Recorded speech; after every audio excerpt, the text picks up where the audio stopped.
Welcome to morning bulletin. ఇక వార్త వివరాలకు వెళ్తే గతంలో సిద్ధాంతాలు నైతిక విలువల కోసం పనిచేసిన జర్నలిస్టులు ఉన్నారని, కానీ ఇప్పుడు విలువలు లేని జర్నలిస్టులు పుట్టుకొచ్చారని తెలంగాణ సీఎం రేవంత్ రెడ్డి సంచలన వ్యాఖ్యలు చేశారు. సమాజ మార్గదర్శకులుగా ఉండాల్సిన పాత్రికేయులు కొందరు స్వార్థపరులుగా మారడం దురదృష్టకరమన్నారు. విలువలుండే పాత్రికేయతత్వమే ప్రజాస్వామ్యం బలమని అన్నారు. కానీ ప్రస్తుతం కొందరు జర్నలిస్టులు కేవలం తమ స్వలాభం కోసం నిస్సంగంగా వ్యవహరిస్తున్నారని ఆగ్రహం వ్యక్తం చేశారు. ప్రజలకు నిజమైన సమాచారం అందించాల్సిన బదులు అపనిందలు, ఒత్తిడులు పెంచేలా వ్యవహరిస్తున్నారని విమర్శించారు. మీడియా స్వేచ్ఛను దుర్వినియోగం చేయకుండా బాధ్యతగా వ్యవహరించాల్సిన అవసరం ఉందన్నారు. రాష్ట్ర అభివృద్ధిలో విలువలతో కూడిన పాత్రికేయులదే కీలక పాత్ర అని ఆయన స్పష్టం చేశారు. గతంలో సిద్ధాంతపరమైన భావజాల వ్యాప్తి కోసం రాజకీయ పార్టీలు పత్రికలను పెట్టుకున్నాయి.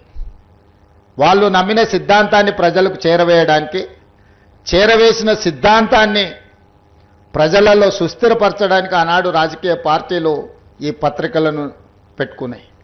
కానీ ఈరోజు వింత పోకడలు వచ్చినాయి. చేస్తున్న తప్పులను కప్పిపుచ్చుకోవడానికి, సంపాదించిన సంపదను కాపాడుకోవడానికి, వాళ్ళని ప్రశ్నిస్తున్న వాళ్ళను సమాజంలో వాళ్ళ పట్ల అసహ్యకరమైన భాషను ఉపయోగించి వాళ్ళ ప్రతిష్టను దెబ్బతీయడానికి ఇవాళ రాజకీయ పార్టీలు కొన్ని పొలిటికల్ పార్టీ ఓన్డ్ మీడియా రావడం వల్ల ఈరోజు జర్నలిస్ట్ అనే పదానికి డెఫినేషన్ ఎత్తుక్కోవాల్సిన పరిస్థితి వచ్చింది. మేము నిర్వహిస్తున్న పత్రికా సమావేశాలలో సీనియర్లు కావచ్చు, జూనియర్లు కావచ్చు, వాళ్ళు అడిగే ప్రశ్నను బట్టి వాళ్ళు జర్నలిస్టులా లేకపోతే రాజకీయ పార్టీల కార్యకర్తలు. ఆంధ్రప్రదేశ్ ముఖ్యమంత్రి చంద్రబాబు నాయుడు కడప జిల్లాలో తన పర్యటనను వినూత్నంగా సాగించారు. లబ్ధిదారుల ఇంటికి స్వయంగా వెళ్లి పింఛన్లు అందజేసి ప్రజలతో నేరుగా మమేకమయ్యారు. అనంతరం జమ్మలమడుగులో జరిగిన ప్రజావేదిక సభలో పాల్గొనడానికి హెలీప్యాడ్ నుంచి ఆటోలో ప్రయాణించి అందరి దృష్టిని ఆకర్షించారు. సాధారణ ప్రజలతో కలిసి ఉంటామన్న సంకల్పాన్ని ఈ చర్య ద్వారా చాటి చెప్పారు. పింఛన్ పంపిణీ కార్యక్రమాన్ని పారదర్శకంగా నిర్వహిస్తూ ప్రతి లబ్ధిదారుడికి న్యాయం జరుగుతుందన్న విశ్వాసాన్ని కలిగించారు. సీఎం ఆటో ప్రయాణం చూసిన ప్రజలు ఆశ్చర్యంతో పాటు ఆనందం వ్యక్తం చేశారు.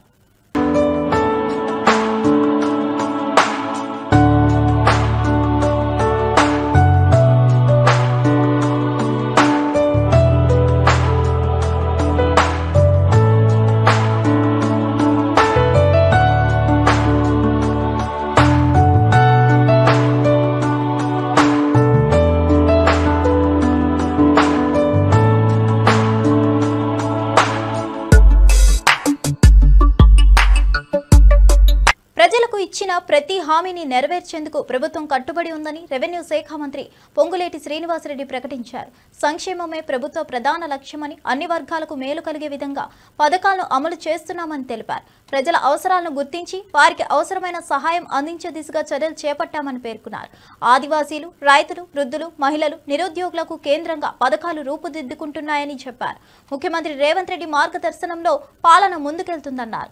తాము ఇచ్చిన హామీలన్నింటినీ సమయ పాలనంగా అమలు చేస్తామని, ప్రజలు ప్రభుత్వంపై నమ్మకంతో ముందుకు సాగాలన్నారు. ఉక్కుపాదంతో ఆనాడు 10 సంవత్సరాలు వాళ్ళు తొక్కి దాన్ని ఎలా ఇబ్బంది, ఒక్క ఆర్థికంగానే కాదు ఫిజికల్ గా మెంటల్ గా ఆ వ్యవస్థని చిన్నాభిన్నం చేసింది ముమ్మాటికి నిజం. కానీ ఈ 19 నెలల్లో ఈ ఇందిరమ్మ ప్రభుత్వం వచ్చిన తర్వాత పేదోడి పక్షపాతంగా వాట్ బెస్ట్ ఈనాటి ఉన్న ఆర్థిక పరిస్థితులను బట్టి ఎక్కడ అభివృద్ధిని తగ్గనీయకుండా సంక్షేమ కార్యక్రమాలు పేదవాడికి, అది ఇళ్లు కావచ్చు, ఇళ్ల స్థలం కావచ్చు, రైతులకు భరోసా కావచ్చు, నిరుద్యోగ యువతకి ఒక పూర్తి మద్దతిస్తూ వారికి ఇచ్చిన మాట ప్రకారం వారికి చేసే కార్యక్రమాలు కావచ్చు, మహిళలకు చేసే కార్యక్రమాలు కావచ్చు, సంక్షేమ కార్యక్రమాలు రాష్ట్ర ప్రభుత్వం ఈ రోజున్న ఆర్థిక పరిస్థితులు సహకరించకపోయినా ఏదైనా పట్టుదలతో దాన్ని ఎక్కడా తగ్గించొద్దని, గత ప్రభుత్వంలో ఏదైనా వాళ్ళు మంచి చేసిన 1-2 కార్యక్రమాలున్నా ఆ మంచి వాటిని ఎక్కడా కూడా కట్ చేయకుండా వాటిని ఇస్తూనే కమ్యూనిస్టు సోదరులు కోరుకునే పరిపాలన కాంగ్రెస్ ప్రభుత్వం ఈనాడు ఇస్తుంది అన్నది ప్రత్యక్షంగా ఈనాడు ఈ 19 నెలలలో మీరు చూశారు. ఒక్క ఇవ్వటమే కాదు, పత్రికా స్వేచ్ఛను కూడా మాకిష్టం లేని పత్రికలు కూడా ఏదైతే పింక్ కలర్ లో బ్యానర్ ఐటమ్స్ ప్రతిరోజు మంచి కార్యక్రమాన్ని వక్రీకరించి నోటికి పట్టరాని పదజాలాలతో రాజీవ్ గాంధీ చట్టాన్ని అతిక్రమించి 10 మంది ఎమ్మెల్యేలను చేర్చుకున్న రేవంత్ రెడ్డి సర్కార్పై సుప్రీంకోర్టు తప్పుపడిందని నేపథ్యంలో ఎమ్మెల్సీ తక్కెళ్లపల్లి రవీందర్రావు తీవ్ర వ్యాఖ్యలు చేశారు. ఫిరాయింపులు రాజ్యాంగ విరుద్ధమని, అలా చేసిన ఎమ్మెల్యేలకు కనీసం సిగ్గు లజ్జ ఉన్నా రాజీనామా చేయాలన్నారు. సుప్రీంకోర్టు స్పష్టం చేసినప్పటికీ ఇంకా పదవుల్లో ఉండాలనుకోవడం అర్థం కావడం లేదన్నారు. ప్రజలు అసహ్యం పడుతున్న పదవులకు అంటుకొని ఉండే ఈ తీరు ప్రజాస్వామ్యాన్ని అపహాస్యం చేస్తుందన్నారు. రాజీవ్ గాంధీ రాజ్యాంగానికి ఇచ్చిన గౌరవాన్ని మర్చిపోయి ఆయనే తేవించిన చట్టాన్ని పక్కన పెట్టినట్టయిందని మండిపడ్డారు. ఇట్లాంటి నీచులకి ఓట్లే ఇవ్వకండి, ఇట్లాంటి నీచుల్ని అసెంబ్లీ గేట్ కూడా దాటనివ్వద్దని అనేకమైన పరుష పదజాలంతో ఏవ్య భరితంగా చాలా ఆవేశపూరితంగా నీతివంతుల్లాగా ప్రజలకు చెప్పావు కదా, ఎన్నికల సమయంలో వేదికల మీద మాట్లాడావు కదా. ఏమైంది? బరి తెగించి చట్టాన్ని అతిక్రమించి, మీ రాజీవ్ గాంధీ గారు చేసిన చట్టాన్ని అతిక్రమించి 10 మంది ఎమ్మెల్యేలను చేర్చుకున్నావు కదా. కోర్టు తుర్పార పట్టింది కదా. కోర్టు అంతర్గతంగా మాట్లాడిన అంశాలని మీ తలకెక్కడం లేదా, మీ నెత్తికెక్కడం లేదా? 10 నెలలు గడిచింది కదా, స్పీకర్ గారికి తీరడం లేదా నిర్ణయాలు తీసుకోవడానికని. సుప్రీంకోర్టు వ్యాఖ్యలని చీమ కుట్టినట్టుగా కూడా లేకుండా తగుదనమని ఇంకా నవ్వుతూ టీవీలలో మాట్లాడడం, చెంపపెట్టని ఇంకా దబాయించుకోవడం సిగ్గుమాలిన చర్య అని ఈ సందర్భంగా భారత రాష్ట్ర సమితి ప్రజల దృష్టికి తీసుకొస్తుంది. ఎంత అవమానకరం అండి! ఈ ఎమ్మెల్యేలకు కూడా బుద్ధి ఉండాలి కదా. చీని ఒక పక్కన జనం చీగొడుతున్నారు. కాంగ్రెస్ పార్టీ మీకు ఇస్తున్న విలువ ఏంటి? ఆ పార్టీలో మీకు దక్కుతున్న గౌరవం ఏంటి? ప్రజల పార్టీ మీద గుర్తు మీద మిమ్మల్ని గెలిపిస్తే తెలంగాణ రాష్ట్రాన్ని సాధించిన నేత పార్టీలో నుంచి మీరు ఎన్నికైతే సిగ్గు లజ్జ తప్పి ఆ పార్టీలో చేరి దిక్కు దివాన లేకుండా మీ బేలతనాన్ని ప్రజలు అసహించుకుంటుంటే, అవమానపరుస్తుంటే, కోర్టు మొట్టికాయలేస్తుంటే ఇలాంటి వాళ్ళని ఎలా చేర్చుకున్నారు మీరు? వీళ్ళ పట్ల మీరు ఎందుకు నిర్ణయం తీసుకోవడం లేదని ఒక పక్కన కోర్టు అంటుంటే, ఇంకా మీరు రాజీనామా చేయకుండా ఇంకా మీరు ఆ పదవిని పట్టుకొని వేలాడడం అనేది నిజంగా ఇది ప్రజాస్వామ్య విలువలకి, ప్రజలకి ఇలాంటి నేతలు ప్రజాప్రతినిధులు ఇస్తున్న గౌరవాన్ని ఖచ్చితంగా యావత్ తెలంగాణ ఖండించాలి. యాదాద్రి థర్మల్ పవర్ ప్లాంట్లో సుమారు 1000 కోట్ల రూపాయల వ్యయంతో ఇంటిగ్రేటెడ్ టౌన్షిప్ నిర్మించినట్లు వెల్లడించారు విద్యుత్ శాఖ మంత్రి ఉత్తమ్ కుమార్ రెడ్డి. పవర్ ప్లాంట్ సిబ్బందికి అవసరమైన వసతులను కల్పించేందుకు ఈ టౌన్షిప్ ప్రణాళిక రూపొందించబడిందన్నారు. విశాలమైన నివాస సముదాయాలతో పాటు విద్య, వైద్యం, వినోదం, రవాణా వంటి అన్ని మౌలిక సదుపాయాలను ఇందులో ఏర్పాటు చేస్తామని తెలిపారు. ఈ ప్రాజెక్ట్ పూర్తయ్యాక ఉద్యోగులకు ఒకే ప్రదేశంలో నూతన జీవన ప్రమాణాలు అందుబాటులోకి వస్తాయని ఆశాభావం వ్యక్తం చేశారు. తక్కువ కాలంలో పనులు పూర్తి చేయాలని అధికారులను ఆదేశించారని తెలిపారు. యాదాద్రి పవర్ ప్లాంట్ సామర్థ్యం పెరగడంతో పాటు జీవన నాణ్యతను కూడా మెరుగుపరిచే ప్రణాళికగా దీన్ని అభివర్ణించారు. అభివృద్ధి పదంలో మరో మెట్టు ఎక్కించనున్న ప్రాజెక్టుగా ఈ టౌన్షిప్ నిలవనుందని చెప్పారు. యూనిట్ 1 800 మెగావాట్ల థర్మల్ పవర్ ప్లాంట్ ప్రారంభోత్సవం జాతికి అంకితం. ఈ కార్యక్రమంలో పాల్గొనడం ఎంతో సంతోషిస్తున్నాం. అదేవిధంగా గౌరవనీయులు ఉప ముఖ్యమంత్రి వర్యులు బట్టి విక్రమార్క గారు ఫైనాన్స్ అండ్ ఎనర్జీ మినిస్టర్గా చాలా సమర్థవంతంగా వారి విధులు నిర్వహిస్తూ మరి ఈ పవర్ విషయంలో ప్రత్యేకంగా ఈ ప్రాజెక్టులో వారి ఇనిషియేటివ్ వల్ల, వారి చొరవ వల్ల, వారి డైనమిజం వల్ల మరి ఆల్మోస్ట్ ఆగిపోయిన ఈ ప్రాజెక్టుకి మళ్లీ పబ్లిక్ హియరింగ్ చేయించి ఎన్వైరన్మెంటల్ క్లియరెన్స్ ఇప్పించి పనులు వేగవంతంగా చేసి మరి ఈ రోజుతో 1600 మెగావాట్లు పవర్ ప్రొడక్షన్ మొదలుపెట్టడం జరిగింది. అదేవిధంగా మరి అధికారులు ఇచ్చిన ప్రెజెంటేషన్ మేరకు మరొక అక్టోబర్ నెలలో మరొక 800 మెగావాట్లు, అదేవిధంగా డిసెంబర్లో మరో 800 మెగావాట్లు, మరి 2026 జనవరి ఫిబ్రవరి వరకు ఈ మొత్తం 4000 మెగావాట్ల పవర్ ప్రొడక్షన్ రావడం, మరి అది భట్టి గారి నాయకత్వంలో మరి ఎనర్జీ డిపార్ట్మెంట్ జెన్కో సమర్థవంతంగా పనిచేసినందుకు మనస్ఫూర్తిగా వారికి నా అభినందన శుభాకాంక్షలు తెలియజేస్తున్నాను. అదేవిధంగా ఒక గొప్ప విషయం ప్రకటించారు ఈరోజు. మన కాంగ్రెస్ ప్రభుత్వంలో అన్ని విషయాల్లో ఒక మానవీయ కోణంతో, ఒక మానవతా దృక్పథంతో ముందుకు పోయే మేము మరి ఈరోజు భట్టి గారిని నేను మరో విషయంలో మనస్ఫూర్తిగా అభినందిస్తున్నా. ఈ ప్రాజెక్టులకి ఇక్కడ వైటీపీఎస్ కానీ, అక్కడ హుజూర్నగర్ కాన్స్టిట్యున్సీలో పులిచింతల పవర్ ప్రాజెక్ట్ కానీ, ఎవరైతే ఈ ప్రాజెక్టుల కోసం భూములు కోల్పోయారో వారందరికీ 100% ఇదే ప్రాజెక్టులలో ఉద్యోగాలు కల్పిస్తామని చెప్పి, ఆగస్టు 15 లోపుగా కల్పిస్తామని చెప్పి వారు ఇచ్చిన హామీకి నేను జిల్లా మంత్రిగా రాష్ట్ర ఖజానా నింపుకోవడానికి రేవంత్ రెడ్డి ప్రభుత్వం ఊరుకో వైన్స్ పెట్టి కల్తీ మద్యం మాఫియాను పెంచి పోషిస్తుందని మాజీ మంత్రి శ్రీనివాస్ గౌడ్ తీవ్రంగా విమర్శించారు. ప్రజారోగ్యాన్ని పక్కన పెట్టి ఆదాయ వనరుల పేరుతో మద్యం విక్రయాలను పెంచడం దారుణమని వ్యాఖ్యానించారు.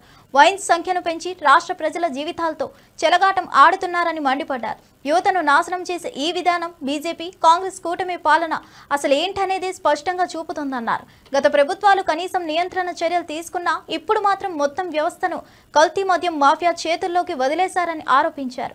ఆరోగ్య పరిరక్షణ కంటే ఆదాయం ప్రాధాన్యంగా చూస్తున్న నైజాన్ని ప్రజలు గమనించాలని సూచించారు. ఈరోజు రాష్ట్ర ప్రభుత్వం మాట్లాడింది ఒకటి, చేసేది ఒకటి. ఎలక్షన్లు హామీలు ఇచ్చింది ఒకటి, ఈరోజు జరుగుతున్నది ఒకటి. ఎడ్యుకేషన్ మీద దృష్టి పెట్టలేదు, హాస్పిటల్లో ఉన్నటువంటి మందులు అయిపోతున్నాయి ఎట్లా దాని మీద దృష్టి లేదు. ఈరోజు ఎక్సైజ్ పాలసీ రోజుకో పేపర్లో ఒకటి కనిపిస్తూ ఉంది. హైదరాబాద్లో రామంతపురంలో కల్తీ మద్యం, గ్రేటర్ హైదరాబాద్కు మరింత కిక్, అంటే గలీకో దుకాణం పెడదామని. ఇక పల్లెటూరుకు ఒక వైన్స్, ప్రతి పల్లెటూరులో ఒక వైన్స్ అని, దానికి సీరియల్ వస్తూ ఇప్పుడు వాళ్ళకి ఒకటి ఏమైందంటే హైదరాబాద్లో ఒక కల్తీ కళ్ళు.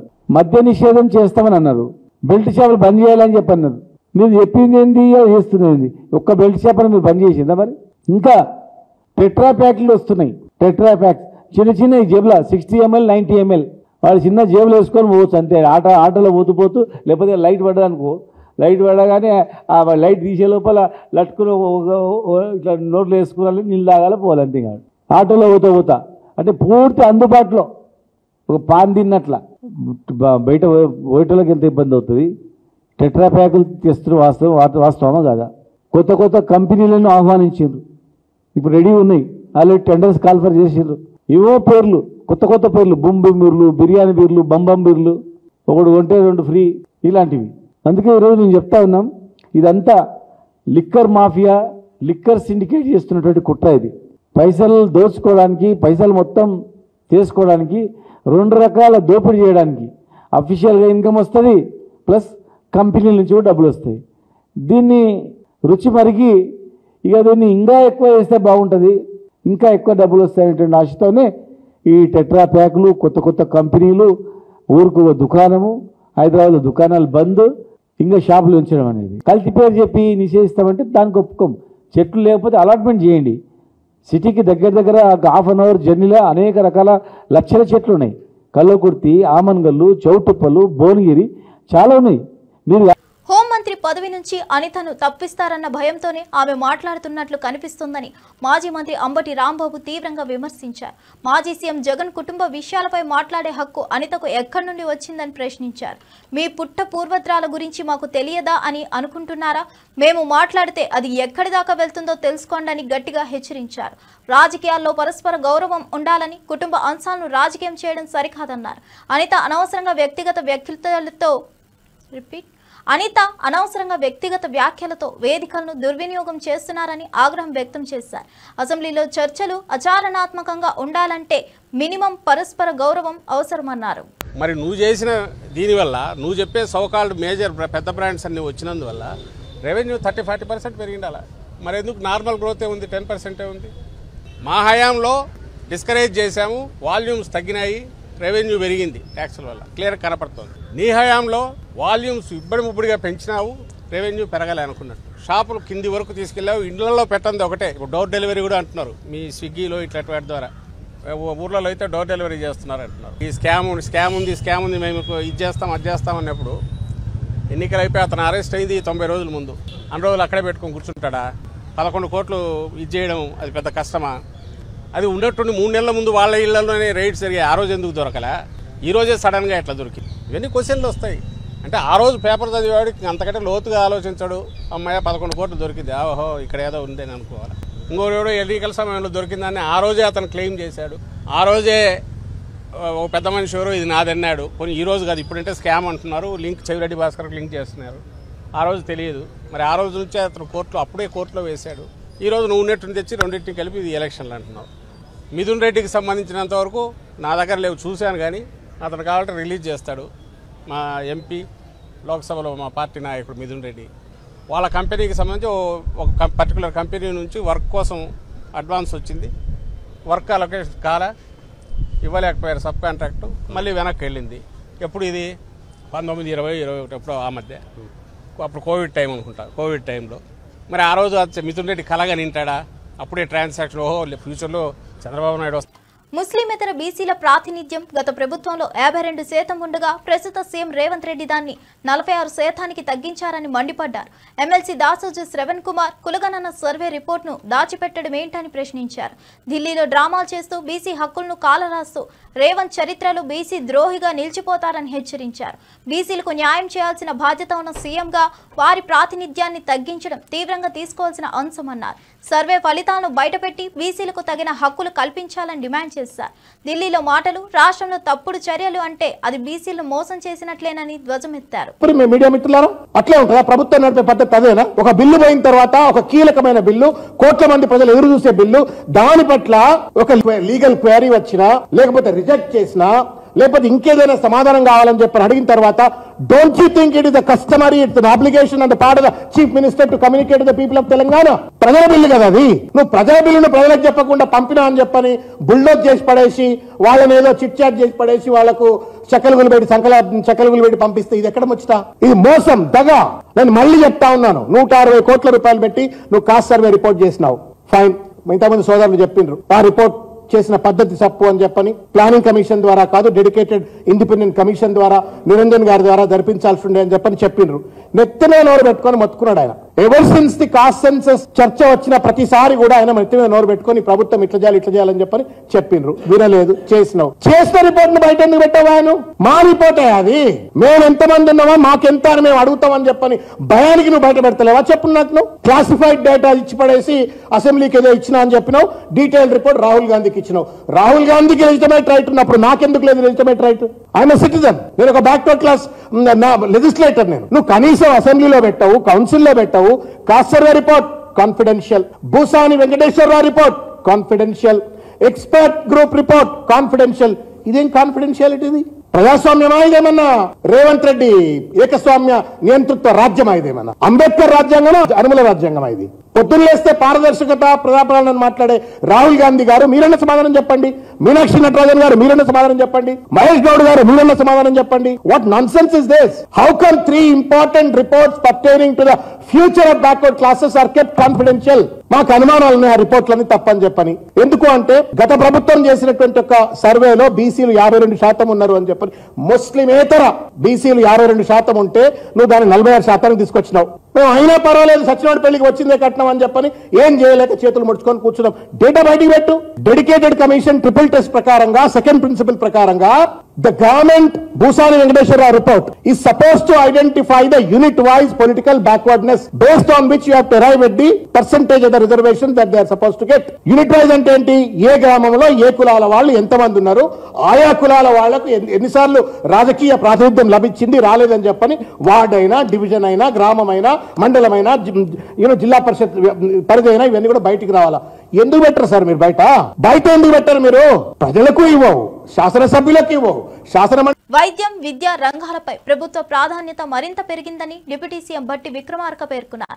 ప్రజలకు నాణ్యమైన వైద్యం, విద్యను అందించాలన్న సంకల్పంతో ప్రభుత్వం పనిచేస్తుందన్నారు. మౌలిక సదుపాయాల కల్పనతో గ్రామీణ ప్రాంతాల్లోనూ అభివృద్ధిని చేర్చే దిశగా అడుగులు వేస్తున్నామన్నారు. ప్రతి వర్గానికి తగిన ప్రాధాన్యం కల్పిస్తూ సమతుల్య అభివృద్ధికి కృషి చేస్తున్నామన్నారు.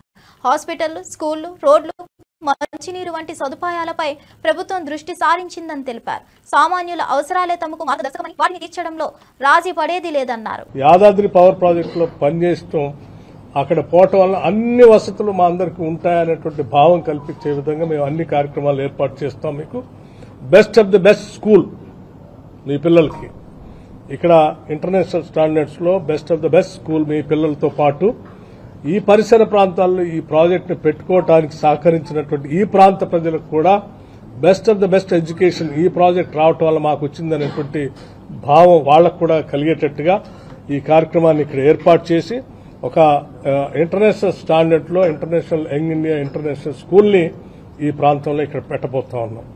అట్లాగే ఈ ప్రాంతంలో ఉన్నటువంటి ప్రజలందరూ కూడా వైద్యం అందుబాటులోకి వచ్చేటట్టుగా పెద్ద ఎత్తున అంబులెన్సెస్ కానీ మిగతా ఫెసిలిటీస్ కానీ పెద్ద హాస్పిటల్ కట్టి ఇక్కడ కేవలం దీంట్లో పనిచేస్తున్నటువంటి వాళ్ళకే కాకుండా ఈ చుట్టుపక్కల ప్రాంత ప్రజలందరూ కూడా ఈ హాస్పిటల్ని అందుబాటులో తీసుకొస్తే వాళ్ళందరూ కూడా వైద్య సౌకర్యాలు అందుకునే అవకాశాన్ని కల్పిస్తున్నాం. అట్లాగే ఇక్కడ పనిచేసేటువంటి సిబ్బంది మొత్తానికి కూడా మంచి క్వార్టర్స్ ఇక్కడే స్థానికంగా ఉండటానికి కావాల్సిన విధంగా ఆ క్వార్టర్స్ సంబంధించి ఈరోజు భూమి పూజ చేసి ఫౌండేషన్ స్టోన్ వేసాం.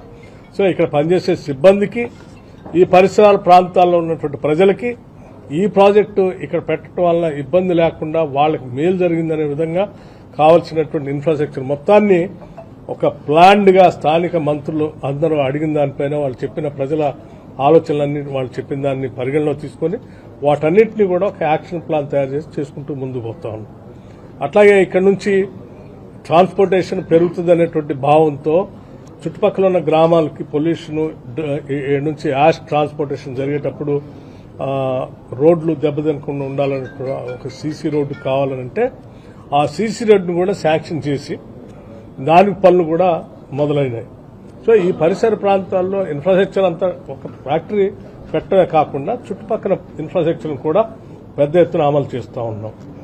ఒక ఫ్యాక్టరీ వస్తే మిగతా వాళ్ళందరికీ కూడా మేలు జరగాలనేది ఈ రాష్ట్ర ప్రభుత్వం యొక్క ఆలోచన. దానికోసం ఈ కార్యక్రమాలను చేస్తూ ముందుకు పోతున్నాం.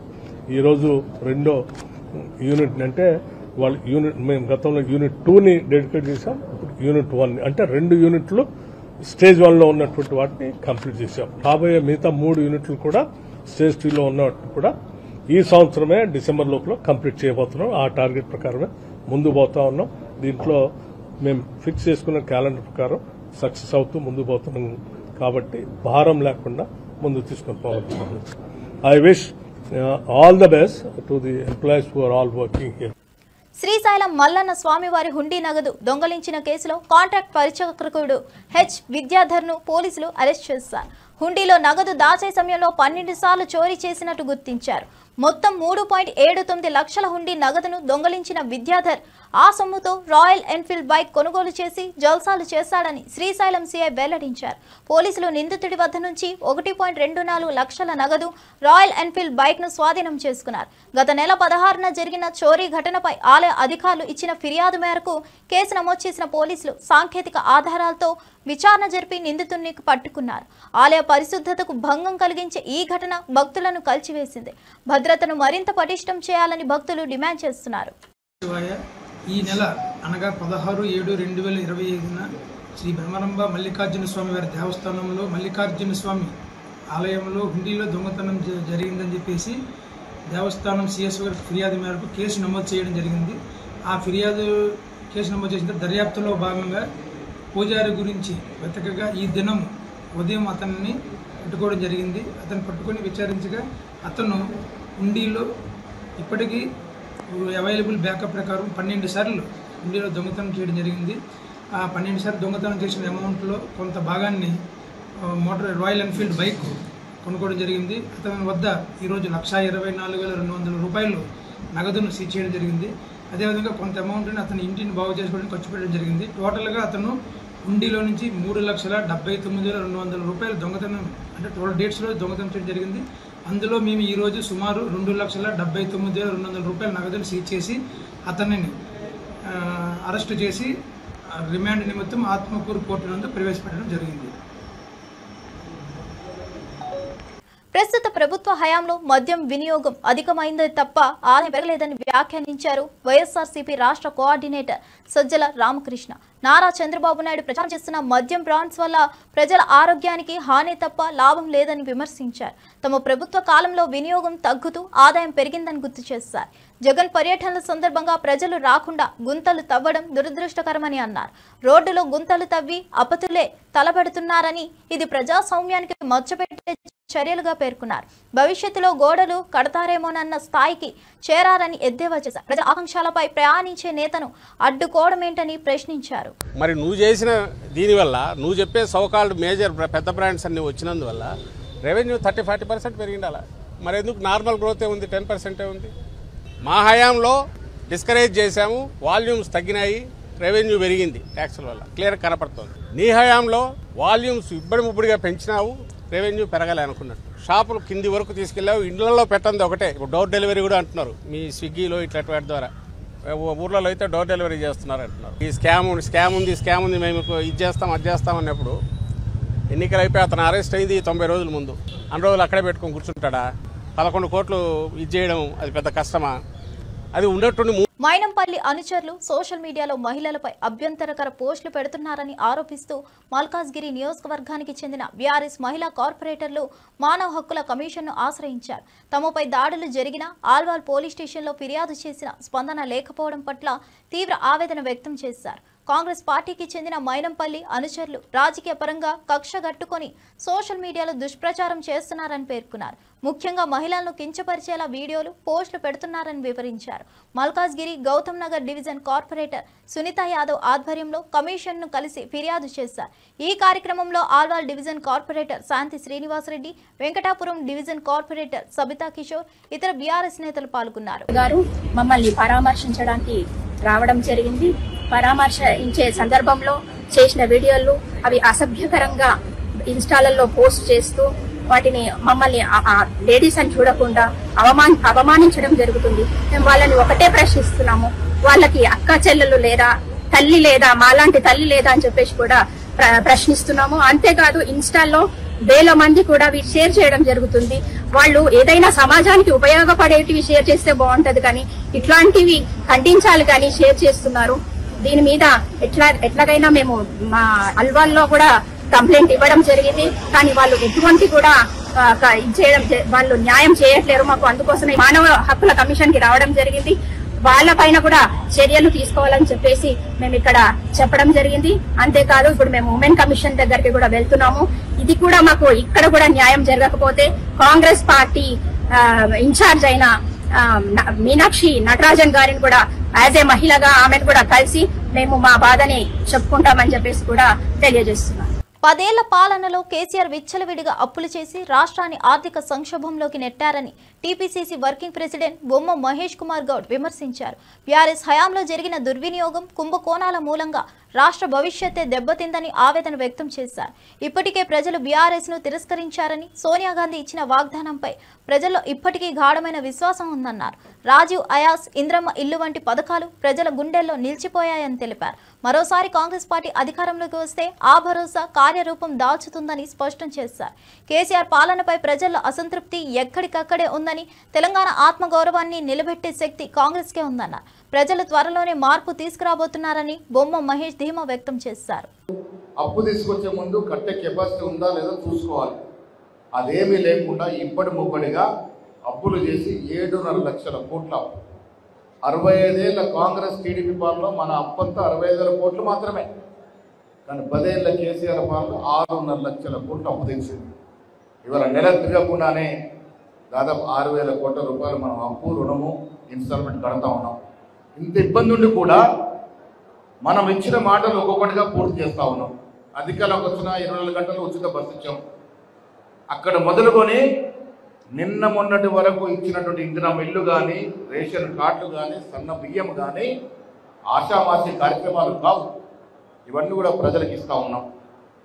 ఈ ప్రజలకి చేరుతున్న తీర్థనులు, ప్రజలు పొందుతున్న ఫలాలు ఏ రకంగా ఉన్నాయి, ఇంకేమైనా లోటుపాట్లు ఉన్నాయా, ఇంకేమైనా సరిదిద్దుకోవాల్సిన అవసరం ఉందా, ఇవన్నీ తెలుసుకోవడానికి పిసిసి పాదయాత్ర రూపంలో మీ దగ్గరకు వచ్చింది. రావడానికి కారణం మీ నుంచి వినాలని, మీరు చెప్పే మాటలు వినాలని. ఇవాళ మీరు మాట్లాడినారు వేదిక పైన చాలా మంది, వాళ్ళ రంగన ఉన్నారు, మనోహర్ రెడ్డి గారు ఉన్నారు, చాలా మంది ఉన్నారు, మధుయాసి గారు ఉన్నారు. ఎవరు మాట్లాడలేదు, కేవలం మీరు మాట్లాడేది విన్నాం. కారణం ఏంటంటే గ్రామాల్లో ఉండే స్థితిగతులు, గ్రామాల్లో పడుతున్న ఇబ్బందులు మాకన్నా ఎక్కువ మీకు తెలుస్తాయి. ప్రజలు ఏం కోరుకుంటున్నారు, ప్రజలు ఈ ప్రభుత్వం మీద ఏం మాట్లాడుకుంటున్నారు, ఎంతవరకు సంతోషంగా ఉన్నారు, ఎంతవరకు లోటుపాట్లు ఉన్నాయి, ఇంకేమైనా ఇబ్బందులు ఉన్నాయా, ఇవన్నీ కూడా మాకన్నా ఎక్కువ మీకు తెలుస్తాయి. కాబట్టి మీ ద్వారా వాటిని తెలుసుకోవాలనే ఉద్దేశంతో ఇవన్నీ ఈనాటి విశేషాలు. మరో బులెటిన్తో మళ్ళీ కలుద్దాం.